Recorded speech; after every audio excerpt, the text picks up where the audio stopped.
कभी सोचा है कि 16वीं सदी का एक भजन आज दुनिया में सबसे ज्यादा पढ़े जाने वाले आध्यात्मिक ग्रंथों में से एक बन गया है?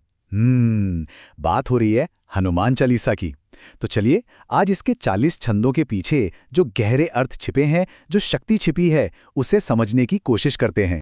श्री गुरु चरण सरोज रज, ये लाइनें सिर्फ शब्द नहीं हैं, ये तो एक आध्यात्मिक सफर का, एक यात्रा का पहला कदम है।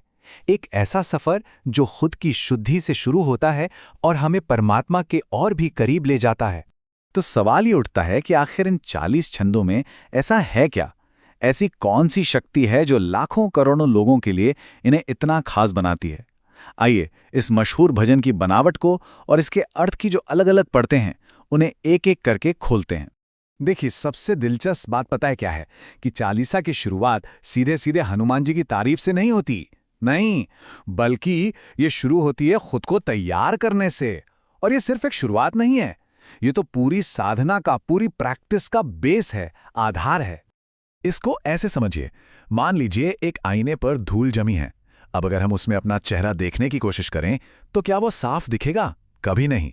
बिल्कुल वैसे ही चालीसा कहती है, निज मन मुकुर सुधारी, मतलब पहले अपने मन रूपी आईने को साफ करो ताकि हम उस डिवाइन ग्लोरी को, उस महिमा को देख सके जिसका जिक्र आगे होने वाला है। इसे लिखा था 16वीं सदी के महान कवि संत तुलसीदास जी ने। जी हाँ, वही जिन्होंने रामचरितमानस जैसा महाकाव्य भी लिखा है। और ये जो चालीसा है, ये एक स्तोत्र है। स्तोत्र का मतलब है एक ऐसा भक्ति गीत जिसमें नियमों से ज्यादा भाव और दिल की आवाज जरूरी होती है।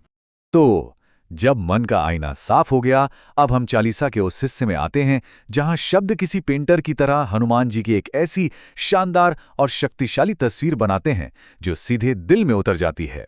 तुलसीदास जी ने कितनी कमाल की इमेजरी का इस्तेमाल किया है।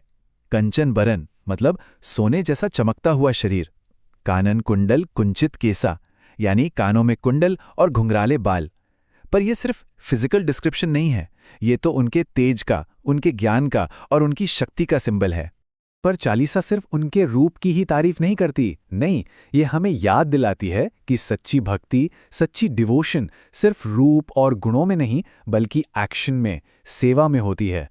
तो अब बात करते हैं हनुमान जी के महान कामों की। जरा देखिए उनके सेवा के ये 4 कमाल के रूप। जब सीता जी को ढूंढना था तो उन्होंने सूक्ष्म रूप यानी बहुत छोटा रूप ले लिया। जब लंका जलानी थी तो विकट रूप लिया, एक डरावना रूप। राक्षसों को खत्म करने के लिए भीम रूप मतलब विशाल रूप अपनाया। और जब लक्ष्मण जी के प्राण बचाने थे तब तो वो संजीवनी बूटी वाला पूरा का पूरा पहाड़ी उठा लाए। ये दिखाता है कि वो कितने वर्सेटाइल और कितने शक्तिशाली थे। अच्छा, तो हमने हनुमान जी के रूप और उनके कामों के बारे में जाना, लेकिन सवाल ये है कि ये सब हमारे लिए क्या मायने रखता है? जब हम डरते हैं, जब किसी मुश्किल में होते हैं, तब ये चालीसा एक शील्ड की तरह, एक ढाल की तरह कैसे काम करती है? ये जो लाइनें हैं ना, ये सिर्फ शब्द नहीं है, ये एक बहुत बड़ा साइकोलॉजिकल सपोर्ट है, एक सहारा है। भूत पिशाच निकट नहीं आवे, नासे रोग हरे सब पीरा, और संकट ते हनुमान छुड़ावे। ये सारी बातें मन को एक ऐसी सिक्योरिटी, एक ऐसी शांति देती हैं जिसकी तलाश हम सबको होती है। और इन सब बातों का निचोड़, जो एसेंस है, वो इस एक लाइन में है, तुम रक्षक काहू को डरना। मतलब जब आप रक्षक हैं तो डर किस बात का? जो इस पर विश्वास करते हैं उनके लिए ये लाइन डर को हिम्मत में बदल देती है। ये एक गहरा यकीन है कि कोई है जो हमेशा हमारी रक्षा करेगा। तो चालीसा हमें सिर्फ सुरक्षा ही नहीं देती, बल्कि ये भी बताती है कि इसके पाठ से क्या-क्या फल मिलते हैं, क्या-क्या फायदे होते हैं। तो चलिए देखते हैं कि भक्ति के ये फल आखिर हैं क्या। इसमें हर तरह के फायदों का वादा किया गया है। संकट कटे मिटे सब पीरा, यानी सारे संकट और दर्द मिट जाते हैं। फिर मनोरथ मतलब मन की इच्छाएं पूरी होती हैं। और सबसे खास अष्ट सिद्धि 9 निधि के दाता। जानते हैं इसका मतलब क्या है?